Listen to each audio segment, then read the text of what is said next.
I had a viewer ask me about this guitar, this old Gibson Les Paul Custom. So I'll tell you all a little bit about it. So this was the first real nice guitar that I bought. Saved up my money at the car wash in 1989 for about 3 weeks. And I bought this thing. This is a early 80s Gibson Les Paul Custom. Let's see, the serial number on the back says 80413560. So I think it's a 81 because I think it's first and fourth. But if anybody knows, please let me know here in the comments. Could be a 80, could be the first two, I'm not sure. So if anybody knows, let me know. So this thing is real. This is all, these marks here were done by like a bad vice grip fret job. So that was pretty crappy. But all the other wear and tear just came from natural, just playing this thing. This came from a belt buckle, obviously, unfortunately there. I was in a southern rock band. You know how to wear boots and stuff too. Anyway, goofy stuff.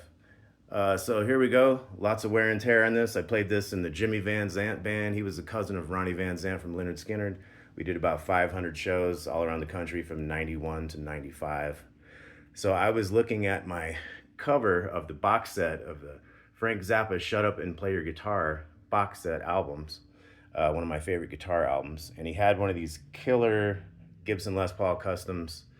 I think it was like a Sunburst type of thing, and he had like gold hardware on it. So that was like my kind of, I saw one of these in the DiPaulis music store in Vegas, and I was like, oh, it was like a Wayne's World moment. It was like, you must be mine. So saved up my dough. Everything is original on this.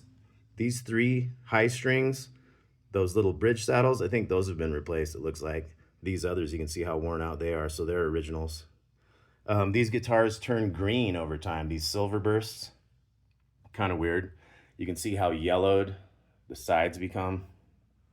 Don't know what's up with that really, but the guy from Tool, that Adam cat, he loves these Silverbursts. So I don't know, he probably knows why they turn green or whatever, but he's got his own signature model of these now, I'm pretty sure. So anyway, somebody wanted to know a little bit about this old guitar. This is like one of my favorites. I kind of stopped playing it because of that kind of fret job. It never came out quite the same up in these high frets up here to be kind of like pink instead of a solid, real solid note. Had a couple people look at it. It's never really quite played the same again, which is why I never have gotten a fret job again, because I don't trust anybody now. I'm sure there's good people out there. But anyhow, I've kind of gotten over a little bit over the little sound thing up here, and I've got to playing it again. All of my old guitars, they have like a little something, little issue with them, but they're all still pretty great to play and have their different little idiosyncrasies and cool stuff about them. So anyway, that was a little bit about this old Gibson Les Paul Custom.